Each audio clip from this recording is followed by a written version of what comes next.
अस्सलाम वालेकुम रहमतुल्लाहि व बरकातहू। दोस्तों, पहले आप इस महाशय का वीडियो देखिए। कि आज इस तरह के बदतमीज और इस तरह के परवरिश के लोग इस पार्टी में है। ऐसे परवरिश के लोग ही ज्यादातर इस पार्टी में अभी रह चुके हैं। अगर वो सुनिए, अगर उसके खिलाफ, क्योंकि सियासत में खिलाफ होता है, मैं आपका विरोध करूंगा तो पार्टी के नाम से विरोध करूंगा। पार्टी के नाम से अगर उसका कोई विरोध किया जाता है तो इस तरह के लोगों को ये लोग छोड़ देते हैं कि गाली गलौज करे, दोबारा कोई ऐसा आदमी और ना करे।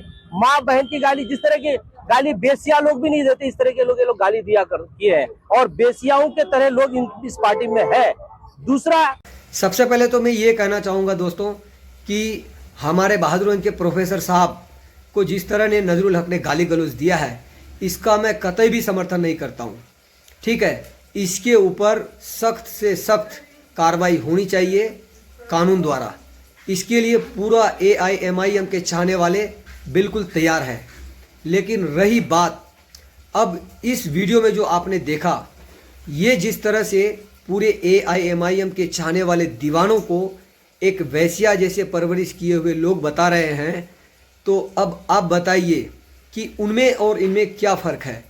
अब मैं एक बात और कहना चाहूँगा दोस्तों कि ये जितने भी लोग हैं ना, ये इस तरह के जो लोग हैं जो आज भी प्रोफेसर साहब के लिए और कहीं ना कहीं कांग्रेस पार्टी के लिए जो इतना जिद्दोजहद कर रहे हैं, ये लोग और कुछ नहीं कर रहे हैं। जो कैंडिडेट है प्रोफेसर साहब उसका जो है ना, ये बिल्कुल नुकसान करने के लिए ये इन जैसे दलाल लोग यहाँ पे खड़े हैं। और ये पता कौन लोग हैं? ये वही लोग हैं दोस्तों, जब चुनाव के समय ये लोग हमारे प्रोफेसर साहब के घर जाते थे और अपने अपने जेबों में भर भर के नोट लेकर आया करते थे। कोई 50,000, कोई 1 लाख, कोई 5 लाख, इस तरह जो पैसे लूट मार करके लाए हैं, वही लोग इस तरह का बयान कर रहे हैं।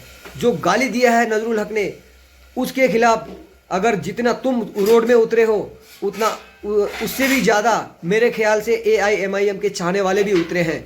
लेकिन कहीं ना कहीं इस तरह के लोग हमारे प्रोफेसर साहब को बिल्कुल जो है वो भिखारी बनाने का कोशिश कर रहे हैं।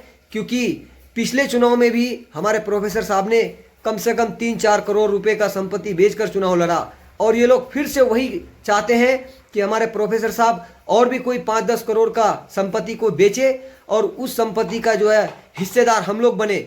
अब प्रोफेसर साहब से तो ये लोग पैसे खा लेते हैं, लेकिन जिताने का काम क्या करते हैं?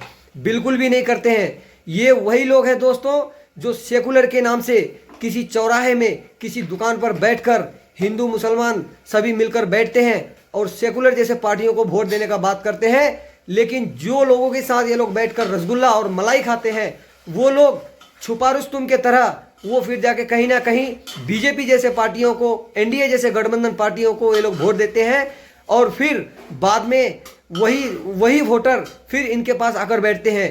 आप बहादुरगंज का तुलना अगर कर लीजिए कि प्रोफेसर साहब को जितना वोट आया और कलीमुद्दीन को जितना वोट आया था, हम अपने नज़रों से देखे हैं। जो हमारे NDA का जो वोटर था वो हम लोगों के साथ बैठता था और बोला था हम लोग सेकुलर पार्टी है। कलीमुद्दीन को कौन जानता है? उसको एक भी वोट नहीं मिलेगा। लेकिन आप लोग बताइए, अगर ये लोग दलाल नहीं हैं और NDA के जितने भी दलाल हैं, उस दलालों का बातों में ये लोग घुल मिल गए और उनको परख नहीं पाए जब ऐसा हालत हुआ कि वो लोग अपना पूरा वोट जो है NDA जैसे गठबंधन को वोट दिया और कुछ जो रह गए, जो हमारे मुस्लिम कम्युनिटी के हैं ज़्यादातर, प्रोफेसर साहब को वोट दिए, मुसब्बिर आलम को वोट दिए, और जिसके कारण उसकी हार हुई।